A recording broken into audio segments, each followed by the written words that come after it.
L'invité de LC Première. Première.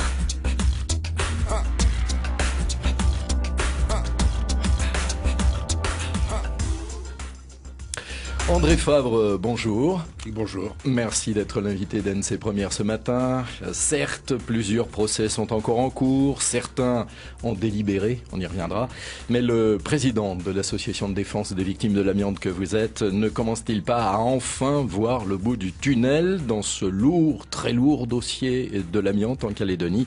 L'ingénieur géologue à la retraite très dense, très active, commence-t-il à souffler un peu?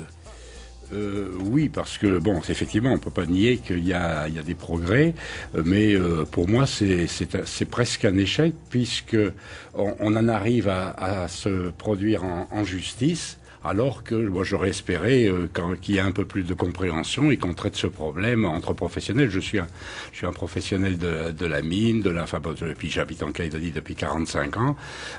J'aurais pensé qu'on pouvait régler ça en gens. Au moment où on parle de bâtir un pays, d'être responsable, j'avais espéré ça. Pour moi, c'est un échec, mais c'est quand même je pense que les conséquences du fait qu'il y aura des condamnations, ça amènera à faire une prévention un peu plus efficace. Eh bien, on va détailler tout ça jusqu'à 7h, comme tous les matins, avec mes questions. Et puis, dès 7h15, avec les vôtres, à vous, auditeurs, au 258. L'invité de LC Première. Depuis combien de temps, André Fabre, êtes-vous entré dans ce combat du pot de terre contre le pot de fer?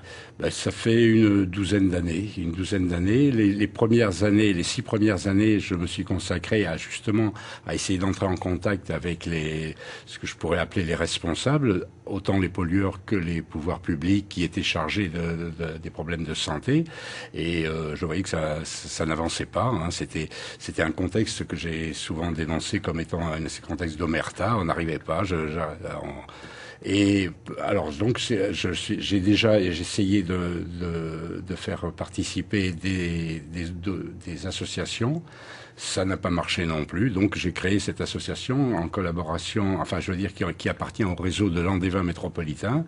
Avec je travaillais surtout avec un petit peu notre maître à tous pour les problèmes d'amiante, c'est Henri Pézra qui est décédé il y a 2 ans. Mais et lui aussi, c'est pareil. J'ai eu du mal à le convaincre parce que bon, c'était un grand spécialiste, un scientifique de l'amiante. Il est bien connu. C'était lui qui était en tête du combat pour Jussieu. Et Jussieu, la fac parisienne qui a dû complètement se faire désamianter. Et c'est au moment de Jussieu. En fait, le problème de l'amiante existait depuis très longtemps en métropole, mais ça ne touchait que les ouvriers donc c'était pratiquement considéré comme une conséquence du travail et c'était admis pratiquement par tout le monde.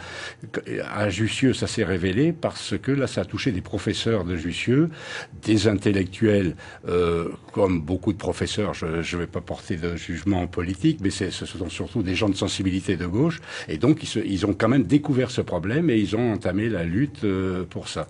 En revanche, vous dites qu'ici en Calédonie, eh bien, on ne vous entendait pas. C'était bien difficile de vous faire entendre.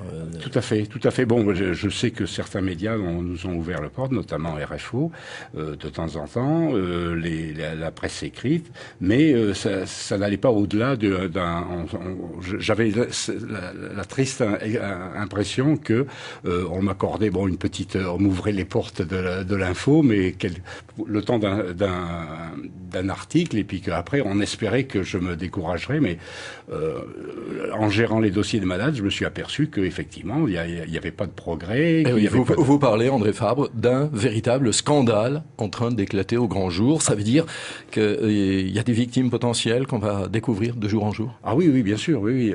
Potentiel, il y a des mesures préventives qui sont effectivement mises en œuvre, je pense qu'il devrait y en avoir de moins en moins. Combien de Calédoniens touchés?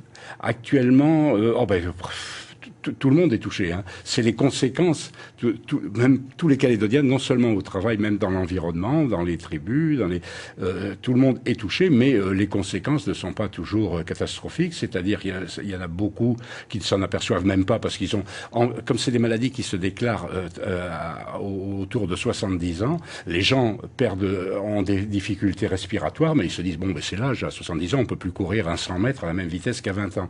Donc ils ont quand même des certaines, mais ils ont certainement des obstructions respiratoires, des déficits par contre, alors il y a ceux qui sont vraiment atteints, puisqu'il y a toute une graduation de gravité des maladies, depuis les plaques pleureuses, l'asbestose et in fine les cancers. Et encore dans les cancers, souvent on les confond, le cancer de l'amiante avec le cancer du tabac ou toutes les autres ce dont ont profité les industriels mis en cause, et qui avaient finalement, c'était bien facile pour eux de dire c'est parce que vous avez fumé, et il y avait beaucoup de difficultés pour essayer de prouver que c'était pas le cas. On trouve de l'amiante partout, rappelez-nous en vitesse, et notamment près du nickel. Voilà. En fait, c'est l'histoire géologique de la Calédonie. Je vais pas vous faire un cours de géologie. D'abord, je suis pas professeur, mais c'est l'histoire de la Calédonie qui fait que on est vraiment un pays donc où il y a, je dirais même presque globalement, surtout sur certains sites, il y a pratiquement autant de nickel que d'amiante.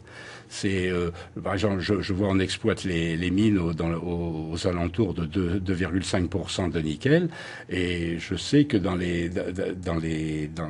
en amiante, il doit y en avoir 6 ou 7% dans le minerai de nickel d'amiante. Donc presque 3 fois plus. Oui, voilà, c'est ça. Par contre, toute cette amiante n'est pas forcément dangereuse, elle n'est pas forcément inhalable, elle n'est pas donc. Mais pour vous citer un exemple très simple, à l'époque, il y a quelques années où le nickel avait atteint 50 000 $ la tonne. Eh bien, les Québécois, enfin les Québécois, non, pas les Québécois, les Canadiens qui exploitent des mines d'amiante au Canada reprenaient leurs déchets d'amiante pour en extraire le nickel. Parce qu'ils arrivaient encore à commercialiser le restant de nickel qu'il y avait dans les déchets amiantifères. 258. L'invité de LC Première répond aux auditeurs. Et nous sommes oui, tout à fait. Et nous sommes toujours en compagnie, vous venez de l'entendre, du président de l'association des victimes de l'amiante, André Fabre.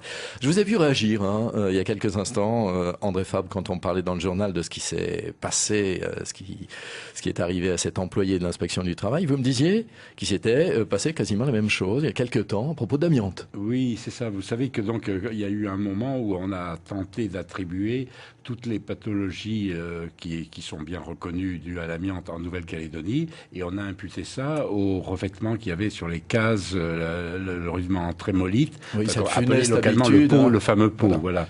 Il y a eu une forte médiatisation de cette opération. Oui, pour faire simple, l'habitude c'était de badigeonner les cases de cette trémolite. C'est ça, voilà.